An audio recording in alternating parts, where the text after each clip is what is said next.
आज 2026 के जनवरी में एक बहुत कमाल पुस्तक पढ़ने का सौभाग्य प्राप्त हुआ। तो आप समझ गए होंगे, काइंड ऑफ आपको आइडिया लग गया होगा कि मैं किस ऑथर को या किस क्रिएटर को, किस किताब को रेफरेंस कर रहा हूँ। आज जिस किताब पे हम बात करने जा रहे हैं वो किताब मैंने हाल ही में फरवरी के अराउंड पढ़ के ख़त्म करी थी।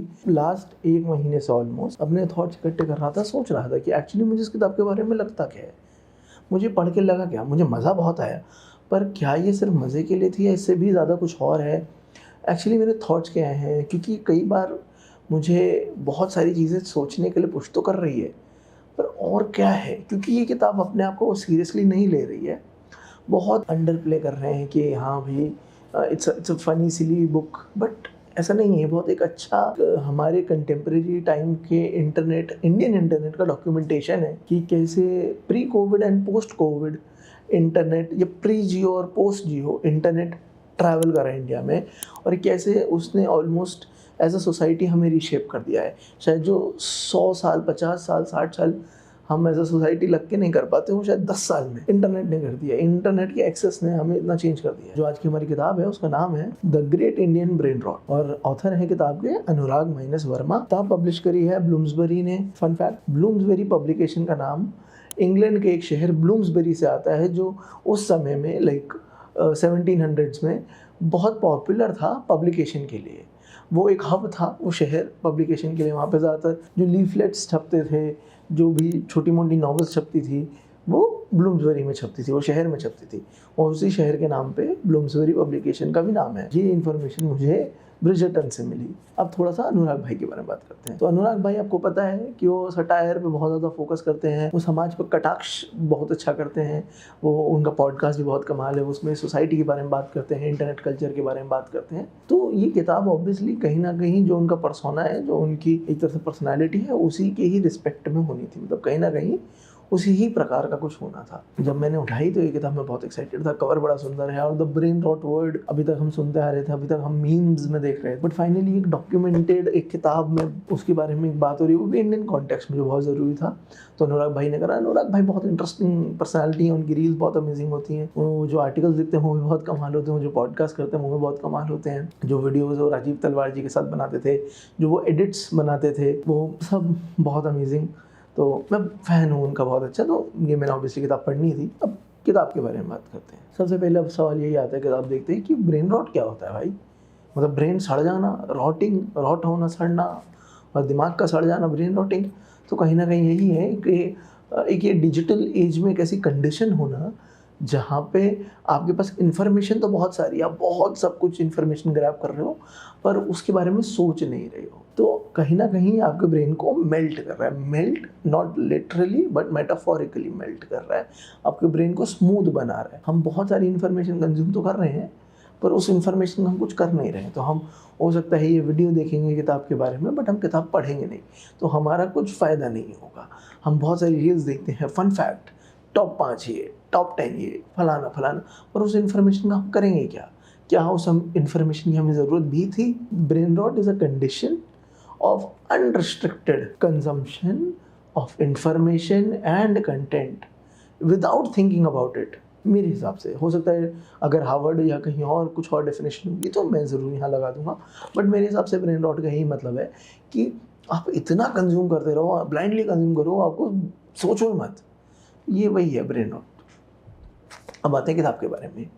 अब आप जब सोचेंगे तो एक किताब मैं बोलूँ इंटरनेट कल्चर के बारे में, तो आपको हमेशा लगेगा कुछ हाई फाई, कुछ पॉश, कुछ ऐसा होगा कि हाँ इंटरनेट पहली बार इधर जन्म लिया था और फिर इंडिया में ऐसे आया, और फिर बहुत मेहनत से इंडिया में टावर लगे, एंड फिर अंबानी जी ने बहुत हम पे कृपा करी और वो सबको फ्री इंटरनेट बांट दिया, और आज देखो हम कहाँ से कहाँ पहुँच गए। बट ऐसा नहीं है। ये सच में किताब उस बारे में नहीं है। ये किताब सीरियसली फोकस करती है इंडियन कंटेंट क्रिएटर्स पे, इंडियन इंटरनेट ट्रेंड्स के ऊपर। तो जैसे इस किताब का पहला चैप्टर जो है loveless loners on the internet पे बिना प्यार के, बिना प्रेम के घूमते हुए, अकेले छड़े घूमते हुए। तो ये सच में अब आपको लगेगा कि ओह इट्स अबाउट जो सक्सेसफुल लव स्टोरीज़ हैं, या फिर जो हार्ट ब्रोकन लड़के हैं जिनका दिल टूट जाता है इंटरनेट पर फिर वो रील डालते हैं। नहीं, ये उस बारे में भी है। But it's more about Inception जो ऑफ इंटरनेट इन इंडिया, जो साइबर कैफ़ेज़ में हुआ। जब मैंने तो नहीं करा, बट हमसे पहले वाले, शायद 5 साल पहले, 10 साल पहले वाले लोग, वो जो आई थिंक गूगल चैट नहीं, गूगल याहू मैसेंजर पे और कुछ होता था, वहाँ पे जाके वो ग्रुप्स ज्वाइन करते थे और वहाँ पे चैट्स करते थे। तो ये सब लोग ग्रुप्स ज्वाइन करते थे, रैंडम ग्रुप जो आजकल चलता है इंस्टाग्राम पे, रैंडम जीसी। तो ये भी उस टाइम पे रैंडम जीसीस ज्वाइन करते थे, और कुट पे, शायद याहू मैसेंजर पे भी होता होगा। और वहाँ पे जाके कॉन्स्टेंटली लोगों को डीएम करते थे और लिखते थे कि ASL, एज, सेक्स, लोकेशन, तो आपकी उम्र क्या है, आपका जेंडर क्या है और आपकी लोकेशन क्या है। और वहाँ पे कोशिश करते थे कि कोई लड़की मिल जाए यार, कोई तो लड़की से बात करने को मिले। ये सबसे पहले उसके बारे में बात करते, कैसे लोग उसमें प्यार ढूंढते थे, कैसे लोग इंटरनेट पे प्यार ढूंढने की कोशिश करने लगे। वो जो ऑर्कुट से थे, फिर वो जो लोग शिफ्ट हुए ऑनलाइन डेटिंग ऐप्स पे, वो इंस्टाग्राम पे शिफ्ट हुए, तो वो कैसे एक कांस्टेंट चेंज हुआ। बट हाँ, वो लोग कॉन्स्टेंटली लोग ही ढूंढ रहे हैं प्यार करने के लिए। यहाँ पे इन्होंने ये तो हमें बताया कि इंटरनेट पे ऐसे लोग आशिकी कर रहे हैं, प्यार कैसे ढूंढा जा रहा है, बहुत उसने डिफरेंट कर दिया है। टिंडर ने एक पूरा चेंज ही कर दिया है डेट करने के स्टाइल को, जो पहले बहुत डिफरेंट होता था उसे बहुत चेंज कर दिया है, for good and the bad, मतलब दोनों चीज़ों के लिए। तो ये बहुत इंटरेस्टिंग है। पर इन्होंने क्या करा साथ साथ में कि जो इंसेप्शन ऑफ द इंटरनेट है उसे भी हमें समझा दिया कि इंडिया में इंटरनेट स्टार्टिंग में अडॉप्टेशन कैसे हुआ था, लोगों ने क्या करा सबसे पहले इंटरनेट मिलते ही, क्योंकि सच भी बात है। और लोगों ने बहुत चीज़ें करी होंगी, बट आई थिंक मेजॉरिटी लोगों ने इंटरनेट मिलते ही यही करा सबसे पहले। अब फिर सेकंड चैप्टर है the great Indian influencer hustle. क्यों? क्योंकि अब जब इंटरनेट का पेनिट्रेशन बढ़ गया तो फिर दूसरी चीज़ होती है इन्फ्लुएंसर। तो इन्फ्लुएंसर बनते कैसे हैं? फिर इन्फ्लुएंसर में एक और सीन होता है बहुत ज़्यादा कि लोग एड्स रन करके फेक सब्सक्राइबर खरीद लेते हैं, व्यू वोटिंग करते हैं और इन्फ्लुएंसर बन जाते हैं अपने आप में। उन्हें कोई जानता नहीं है, उन्हें कोई देखता नहीं है। फिर इन्फ्लुएंसर्स कॉन्स्टेंटली हसल बसल में भी रहते हैं कि नहीं यार, और नंबर्स और व्यूज़, कॉन्स्टेंट रेलेवेंसी के, वो भी बहुत खतरनाक चीज़ है। हम यहाँ पे कोशिश करते हैं कि हम बिल्कुल इस रेस में ना भागें, इसलिए हम 4 साल से 550 सब्सक्राइबर पर बैठे हैं। कहीं से गलती से हमारी ग्रोथ ना हो जाए कि हम इस इन्फ्लुएंसर हसल में ना लग जाए। और भी चीज़ें बताते हैं कि ये कैसे इन्फ्लुएंसर लाइफस्टाइल अपना सस्टेन कर पाते हैं, नहीं कर पाते हैं, कैसे कैसे ये चीज़ें, इन्हें पर्क्स मिलते हैं, नहीं मिलते हैं। The amount of influencers in India, वो कैसे इतना बढ़ गया है, क्या बढ़ रहा है, क्यों बढ़ रहा है, हर चीज़ का इन्फ्लुएंसर है। हो सकता है कि आपके 1000 सब्सक्राइबर हो, 10,000 सब्सक्राइबर हो, और 10,000 बड़े लॉयल, बड़े बड़े डेडिकेटेड व्यूअर्स हैं, वो आपको पैसा भी देते हैं पेट्रियन पे। जैसे अनुराग जी के खुद, उनके जो फॉलोअर्स हैं, उनके सब्सक्राइबर हैं, उन्हें पेट्रियन पे पैसा देते हैं, उनकी यूट्यूब की मेंबरशिप लेते हैं। तो वो चाहे उनके नंबर्स कम है comparatively to a bigger YouTuber, पर वो एक अच्छा खासा अमाउंट कमा लेते होंगे, आई एम श्योर। बट वहीं शायद एक कुछ यूट्यूबर होंगे जो 5 मिलियन 10 मिलियन के चैनल्स बना के बैठे हैं और उनको कोई नहीं देख रहा है, कोई पैसा नहीं दे रहा है। क्यों? क्योंकि उनकी कोई रेलेवेंस ही नहीं रही है। मैं जैसे एग्जांपल दे रहा हूँ अनुराग जी का, मैं ये नहीं बोल रहा कि वो बहुत पैसा कमाते हैं ये सब करके, मैं जस्ट एग्जांपल दे रहा हूँ, क्योंकि मैं भी इसी फील्ड में काम करता हूँ, कंटेंट में ही। मेरा जो फुल टाइम जॉब है वो भी इसी में ही है, किसी और के लिए काम करता हूँ ये। तो मैंने देखा है कि कैसे होता है चीज़ें, कई लोगों के साथ करा है, अच्छे छोटे छोटे बड़े सबके साथ, और I kind of understand the scene. फिर एक बहुत इंटरेस्टिंग चैप्टर आता है which is about Puneet superstar, और शायद पुनीत सुपरस्टार का सबसे आइकॉनिक इंट्रो इसी किताब में लिखा है। इससे ज़्यादा आइकॉनिक ओपनिंग पुनीत सुपरस्टार को कभी नहीं मिल सकती। यही है लिटरली शाहरुख खान की जैसे किस फिल्मों में एंट्री होती है, वैसे पुनीत सुपरस्टार की इस किताब में एंट्री होती है। मैं आपको पढ़ के सुनाता हूँ, बड़ा अच्छा है, ठीक है। चैप्टर का नाम है I am cringe, I am free, digital refugee, millennials of India. I am cringe, I am free, मतलब मैं क्रिंज हूँ तो मैं आज़ाद हूँ, जो एक बहुत इंटरनेट पे चलता है, एक बहुत अच्छा फिलोसफिकल थॉट है कि भैया हम तो एक्सेप्ट कर चुके हैं, हम तो ऐसे ही हैं, हम तो क्रिंज हैं, हम आज़ाद हैं। Digital refugee, millennials of India. Digital refugees हैं जो टिकटॉक से इंस्टाग्राम पे गए, वो पलायन करके आए एक प्लेटफॉर्म से दूसरे प्लेटफॉर्म पे अपनी एग्जिस्टेंस बनाने। जो बहुत पॉपुलर थे टिकटॉक पे, वो कभी इंस्टाग्राम पे देखे ही नहीं। बहुत लोगों के साथ हुआ, कुछ थे जो बहुत बड़े हो गए, जो कुछ भी नहीं थे टिकटॉक पर, इंस्टाग्राम पे बहुत बड़े हो गए। और मिलेनियल्स ऑफ इंडिया, जो मिलेनियल्स होते हैं, जो अभी शायद 35, जो प्री इंटरनेट बॉर्न है। सो आई एम जेन जी, मैं पोस्ट इंटरनेट बॉर्न हूँ, जब इंडिया आ गया था 2001 से पहले इंटरनेट आ गया था, तो मैं जेन जी हूँ। मिलेनियल्स इंटरनेट से पहले, तो शायद 97 से पहले जो भी बॉर्न है वो मिलेनियल। इंडिया में आई डोंट थिंक सो ये सेम डेफिनेशन इसी तरीके से यूज़ होनी चाहिए। ग्लोबली इंटरनेट आना और इंडिया में इंटरनेट आने में बहुत टाइम का गैप था, बट ठीक है, जो अभी अडेप्टेड है वही है। अब मैं जो मेन बात बताना चाहता हूँ, पुनीत सुपरस्टार आप जानते होंगे, सबसे आइकॉनिक इंसान है इंडियन इंटरनेट का, मतलब सेलिब्रिटी है, और शाहरुख है इंडियन इंटरनेट के। उनका जो इंट्रोडक्शन है वो हम आपको पढ़ के सुनाता हूँ, मजा आ जाएगा। A man screams under a flyover in Gurgaon. The scream does not and, it is carried forward perpetually like familial trauma passed from one generation to another. Its duration exceeds expectation, especially for those raised on Hollywood films where grief, drama and catharsis are neatly time-boxed. The Scream is not from this world. It's from the world of art film, where time is abundant and the audience is provoked, or worse, bored by the durational audacity of the uncut shot. From his appearance, he seems uncharismatic. Yet, one thing is clear. He is unemployed. Even then, he isn't dejected. He is happy and content in a strange way. Perhaps because he is a man on a mission, one that could make him more money than any conventional job. One day, those with jobs will take selfies with him, proudly proclaiming on their Insta post that meeting him was my dream come true. But for now, he is unknown. He's just a man shouting under a bridge, riding pillion on a motorcycle and screaming existentially as if he were the subject of Edward Munich's The Scream. Why is he screaming? And why is it so intriguing? I found his social media account and became obsessed. At the time, he had 1,000 followers. Most of his videos were, if one were forced to describe them, about nothing as such. There was some clip of him dancing in Connaught Place, Delhi. In others, he simply sat before the camera, his face covered in paint, smoking an incense stick. Background noises hinted at a life, but were never enough to reveal it. He was a mystery, as though Dostoevsky's underground man had discovered Instagram Reels. Even nonsense in its wild, chaotic form carries a strangely human weight. It slips past logic, bypasses articulation, and strikes something primal, something we don't fully understand but instinctively recognize. Iconic opening for Puneet Superstar. वो भी इंसान भी iconic है। I don't know अभी क्या कर रहे हैं जी, अच्छी चीज़ें नहीं कर रहे जो भी कर रहे हैं, बट आइकॉनिक इंसान है अपने आप में। इस चैप्टर में I am cringe and I am free वाले चैप्टर में एक बहुत इंटरेस्टिंग बात करते हैं अनुराग। वो कहते हैं कि जो लोग पहले इन्हीं क्रिएटर्स को क्रिंज बोलते थे कि अरे ये तो क्रिंज क्रिएटर है, तो एम्बैरेसिंग, हटा, बेकार है, वही लोग आज रिलेटेबल बनने के चक्कर में क्रिंज कंटेंट बना रहे हैं। 4 साल पहले, 3 साल पहले, प्री कोविड, अपनी गरीबी दिखाना, ये बोलना कि मेरे पास पैसे नहीं है, बहुत क्रिंज कंसिडर करा जाता था। या फिर सड़क पे कुछ खड़े होकर खा के उसे रिकॉर्ड करके इंटरनेट पर डालना बहुत क्रिंज कंसिडर करा जाता था। पोस्ट ये जो बर्स्ट हुआ है, जो middle class, lower middle class majority population है हिंदुस्तान की, उसका इंटरनेट पे, और सडनली वो नंबर्स बन गए हैं, बहुत अच्छे खासे स्ट्रॉन्ग नंबर बन गए इंस्टाग्राम पे। तो सडनली बहुत अमीर घरों के बच्चे, जो आई एम श्योर बिना ड्राइवर के वॉशरूम तक नहीं जाते होंगे क्योंकि उनका घर इतना बड़ा होगा, उन्हें गाड़ी लेके वॉशरूम तक जाना पड़ता है, suddenly are making reels like, oh I am broke, I am a broke student in Delhi but I travel in auto rickshaw. Nobody who is broke in Delhi travels in auto rickshaw. वो सबको पता है, दिल्ली में जो भी गरीब है जिसका पास पैसा नहीं है, वो बिना टिकट के डीटीसी बस में चढ़ते हैं, और जब टिकट चेकर उन्हें पकड़ लेते हैं तो रोते हैं कि मैं गांव से आया हूँ, मैं बहुत बीमार है मेरी माँ, मैं हॉस्पिटल जा रहा था, एम्स के लिए 2 लाख वहाँ से बस लेनी है। Standard practice.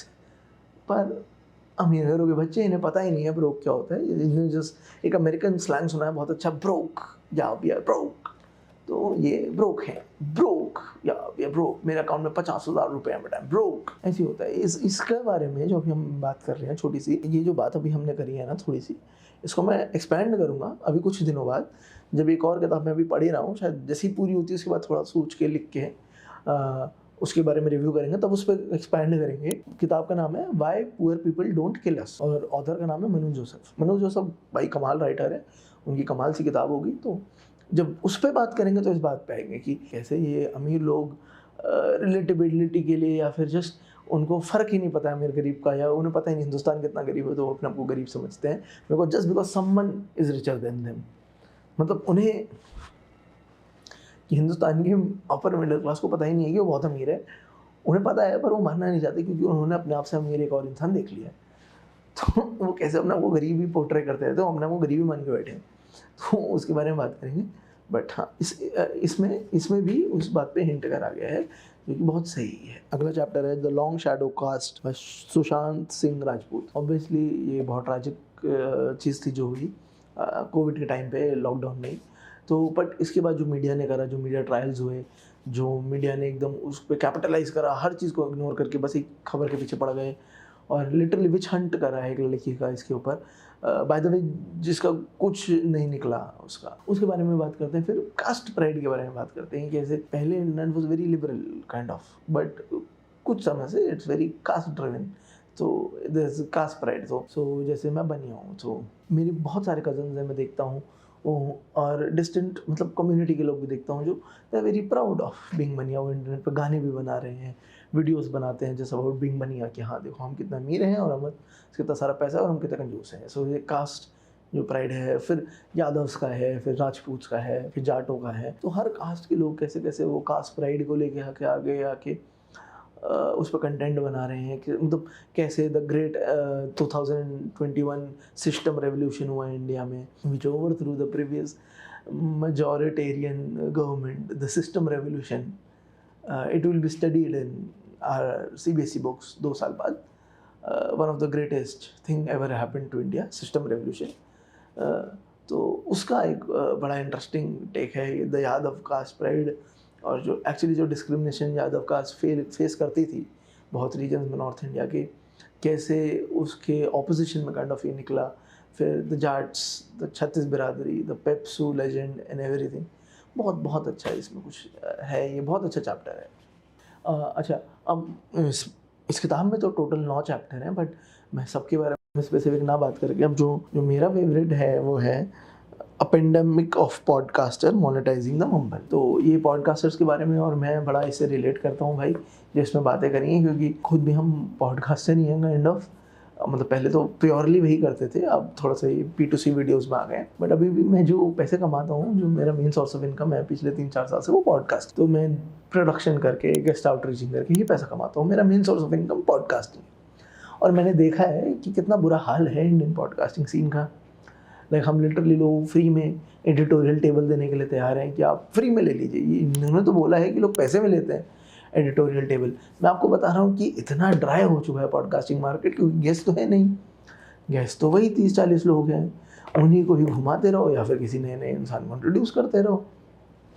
अब कितने ही नए इंसानों को इंट्रोड्यूस करोगे, कहाँ से करोगे? कितने प्रोफाउंड हैं जो बोल सके, तो जो एक्टिंग अच्छी कर लेते हैं बोलने की, उन्हीं को ही घुमाते रहो। तो लोग इतना डेस्परेशन की सिचुएशन में है कि अब हम लोगों को पैसा देने के लिए तैयार है पॉडकास्टर सामने से कि भाई आ जाओ।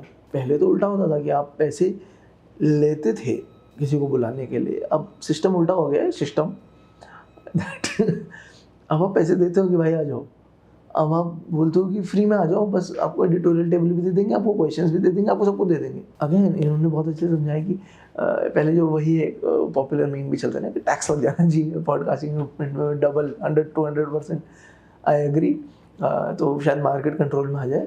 बट जैसे बताते हैं कि समदेश ने बोला था, लोग बताते हैं कि लोग 25 लाख में 30 लाख में एडिटोरियल टेबल देते हैं। मैं कह रहा हूँ फ्री में देते हैं लोग। अनुराग भाई आपको मैं दिखाऊंगा। अगेन बड़ा इंटरेस्टिंग है, बहुत इंटरेस्टिंग इन्होंने बातें करी कि कैसे द पर्सनैलिटी लेस लोग जो इंडिया में थे, जो काइंड ऑफ लोनर्स थे, जो सिर्फ पॉडकास्टिंग सुनते थे, पॉडकास्ट सुनते थे इंडिया में, they kind of become the biggest podcaster of India. ना उनमें कोई पर्सनैलिटी है, ना उनके पास कोई इन्फॉर्मेशन है, ना उनके पास कोई जर्नलिस्ट इंटीग्रिटी है, ना कुछ दिस ये है उनके अंदर बहुत अच्छा। तो आपके जो प्रीवियस सबसे बड़े पॉडकास्टर थे इंडिया के, वो भी ये करते थे, और जो अभी सबसे बड़े पॉडकास्टर है वो ये करते हैं। करना यही है एंड में, तो यही सीन है। कोई क्रॉस क्वेश्चनिंग आती नहीं है, डर बहुत लगता है। क्यों? क्योंकि अब गले पे तलवार टांग रही है। क्यों? क्योंकि 4 एपिसोड निकालने हैं। अब 4 एपिसोड कहाँ से आए? तो लोगों की सुननी पड़ती है, चापलूसी भी करनी पड़ती है, घी भी लगाना पड़ता है। ये थोड़ा सा हल हो गया है, पर हाँ, the bubble will burst very soon, the podcasting bubble. I know इसमें मेरा बहुत नुकसान होगा, but it should burst for the greater good of the scene. तो यही सब चैप्टर्स थे। और भी हैं, जैसे टीचिंग के ऊपर एक बहुत अच्छा चैप्टर है कि वो कैसे जो गेज है देखने का टीचर्स को, वो कैसे बच्चों का भी इन्फेक्टेड है इंडियन इंटरनेट की वजह से, या फिर जो भी इंस्टीट्यूशंस ने भी खुद पुश करा है, बच्चों का तो है ही, और एज अ सोसाइटी भी हमने उसे कभी ठीक करने की कोशिश नहीं करी कि दैट अब हम देख रहे हैं कि छोटे छोटे बच्चे जो 9th-10th की प्रिपरेशन कर रहे हैं ऑनलाइन, जो फीमेल टीचर्स के पास पढ़ते हैं, they usually sexualise that female teacher. आप देखेंगे उनके एडिट्स भी आते हैं, वो टीचर्स भी कभी कभी ऐसा कुछ करती हैं कि उनकी काइंड ऑफ व्यूअरशिप बढ़े। उन्हें इंस्टीट्यूशंस भी बोलते हैं कि आप करो, थोड़ा सा मेकअप करके आओ क्लास में, आप थोड़ा सा बच्चों से कुछ ऐसा बोल दो, है ना, रील कट जाए, that everything about teaching is about reel cut जाए। सो अब मेल टीचर्स को देखोगे बहुत एग्रेसिव रहेंगे या फिर बहुत उल्टे सीधे एनेक्डोट सुनाएंगे। हमारे बहुत फेवरेट हैं ओझा सर। ओझा सर तो की क्या बात है तो वो भी है। तो हर किसी को अपने एक ऑरा, अपने अराउंड एक बबल बनाने का, अपना एक काइंड ऑफ एक एक वो बनाना है उसकी, हाँ वी हैव अराइव्ड, हम भाई साहब समझ नहीं रहा हमें। So that kind of thing. तो वो मुझे बड़ा एक इंटरेस्टिंग इनका लगा, बड़ा अच्छे से इन्होंने समझाया, वो इन्होंने बड़े इंटरेस्टिंग तरीके से समझाया जो पूरा टीचिंग स्फीयर है। I have also been a part of the teaching sphere. मैं बहुत अच्छे इंस्टीट्यूशन के लिए बहुत बहुत पॉपुलर, शायद इंडिया में टॉप, अगर आप जेई नीट इंस्टीट्यूशन की बात करोगे तो उनका नाम 100% आएगा, और वहाँ पे मैं फैकल्टी था, 1 साल के लिए था। तो आई कैन अंडरस्टैंड जो ये बोल रहे हैं, दैट हमें भी प्रमोट करा जाता था कि आप बच्चों को गा के सिखाओ, आप बच्चों को जोक सुनाओ, आप बच्चों को खुश रखो, आप ये करो वो करो, बस दैट्स इट। वो प्लीजिंग एक गेम बन गया, वो पढ़ाने का गेम कम है, वो प्लीजिंग गेम ज़्यादा है। ट्रिक्स याद कराओ, tricks tricks tricks, that's it. तो अभी भी मेरे जो कलीग्स हैं, जो एक्स फॉर्मल कलीग्स हैं, जो अभी भी उसी फील्ड में, वो बताते हैं यही चल रहा है अभी वहाँ पे। और डिजिटल सेक्टर में तो और बुरा हाल है। एडटेक में एक और चैप्टर था टॉक्सिक पॉजिटिविटी पे। आई एम श्योर इसमें बहुत सारे अच्छे एनेक्डोट, बहुत अच्छे लाइफ एग्जांपल्स लोगों की यूज़ करके बहुत सारी चीज़ें बताई गई हैं कि कैसे कभी कभी मतलब it's more of projection than something real, कि अंदर से कुछ नहीं है बट जैसे हम प्रोजेक्ट कर रहे हैं कि हाँ लाइफ इज़ वेरी गुड, सब कुछ बहुत अच्छा है, वेरी हैप्पी, ये वो, बट असलियत में ऐसा नहीं, वो सब है। And then the final chapter is masala of the metaverse. तो वो वही है, मेटावर्स के बारे में है वो वेरी इंटरेस्टिंग चैप्टर। तो ये हो गए सारे चैप्टर्स की डिस्क्रिप्शन, और मैंने हर चैप्टर से क्या क्या लिया। अब थोड़े से 1-2 कॉन्स, जैसे जो कॉन नहीं है, ये पब्लिशिंग का मिस्टेक है, दैट बहुत जगह स्पेलिंग मिस्टेक्स हैं, बिकॉज ये फर्स्ट एडिशन है तो आई एक्सपेक्ट कुछ स्पेलिंग मिस्टेक्स इधर उधर कुछ ना कुछ होंगी। 4-5 जगह थी, इट्स फेयर। अनुराग जी का फॉल्ट नहीं है, पब्लिकेशन का फॉल्ट है, हो जाता है वो कभी कभी, वो शायद टेक्स्ट अरेंज करने में हो जाता है, it's understandable. I am just telling, I am just stating कि इतनी अच्छी किताब है कि मेरे पास कुछ भी बुरा बोलने के लिए नहीं है, तो मैं ये सब बोल रहा हूँ। सेकेंड जो पॉइंट है, जो मुझे काइंड ऑफ जो मुझे पसंद नहीं आई चीज़, इट्स कि ये पॉलिटिक्स को बहुत ज़्यादा अवॉइड करके चले अनुराग भाई इस किताब में। मतलब मेजॉरिटी इसी पॉलिटिशियन का नाम भी नहीं लिया, कुछ ज़्यादा उस पर डिस्कशन नहीं करा, जो कि बहुत मतलब it's not very Anurag Verma thing. मतलब वो तो बोलते हैं, वो नाम भी लेते हैं, तो वो मैं एक्सपेक्ट कर रहा था कि थोड़ा सा उस पर जाएंगे, थोड़ा पॉलिटिक्स के बारे में बात करेंगे, थोड़ा पॉलिटिशियंस के बारे में बात करेंगे, जो उनके पूरे इंटरनेट, जो उनका पूरा एक सेल्स है, आईटी सेल्स हो गए, कि अलग अलग हर पार्टी का आईटी सेल है, वो क्या क्या करता है, वो इंटरनेट को कैसे इस्तेमाल में ले रहा है, बट उसे अवॉइड कर दिया, शायद अगली किताब के लिए बचा रहे होंगे, जो भी है। मतलब मैं एक्सपेक्ट कर रहा था कि इसमें उसके बारे में होगा, क्योंकि इंटरनेट का एक बहुत बड़ा पार्ट एक पॉलिटिकल जो है, एंड देन थोड़ा जियो पॉलिटिकल जो है, जो इंडिया पे कॉन्स्पिरेसी थ्योरिस्ट वगैरह जो है कवर करा है पॉडकास्टिंग वाले चैप्टर में, but could have been more जो जियो पॉलिटिकल ब्रोज हैं, जो एक्सपर्ट्स भी हैं बड़े बड़े, वो कैसे hate mongering and fear mongering करके अपना घर चला रहे हैं ना, उसको भी कवर करना चाहिए था। मैं एक बहुत फेमस जियो पॉलिटिकल एक्सपर्ट का प्रोड्यूसर रहा हूँ 1 साल। आई एम 100% श्योर तुम उन्हें जानते हो, अनुराग भाई, आप उन्हें 100% जानते हो। अगर आप चाहते हो कि लाइक अगर आपको कभी अपनी किताब में इनकॉर्पोरेट करना हो उनके बारे में कुछ, तो कॉल मी। तो ये कुछ मेरे मनाल थे कि शायद इस पर भी बात हो सकती, बट अगेन एक किताब में हर चीज़ पे बात नहीं हो सकती, उसके लिए और किताबें और मटेरियल आएगा तो छपेगा तो होगा। अगर सिर्फ और सिर्फ जो इस किताब में कंटेंट है, जो है इस किताब के अंदर, जो इसके पैकेज में है, तो I would say it's a very very very good book. बहुत ज़्यादा अच्छी किताब है, स्पेसिफिकली अगर आपको इंटरनेट को समझना है, इंडियन इंटरनेट को, और ज़रूरी है हमें इंडियन इंटरनेट को समझना पड़ेगा कि एक्चुअली हम देख रहे हैं तो क्यों देख रहे हैं, कहाँ से देख रहे हैं, क्यों नहीं देख पा रहे हैं। ये बहुत अच्छी चीज़ है, ज़रूर पढ़ें। अमेज़ॉन पे आप ये किताब खरीद सकते हैं, लिंक कमेंट में होगा और डिस्क्रिप्शन में होगा। ये वीडियो स्पॉन्सर्ड नहीं है, देखने के लिए धन्यवाद, बाय बाय।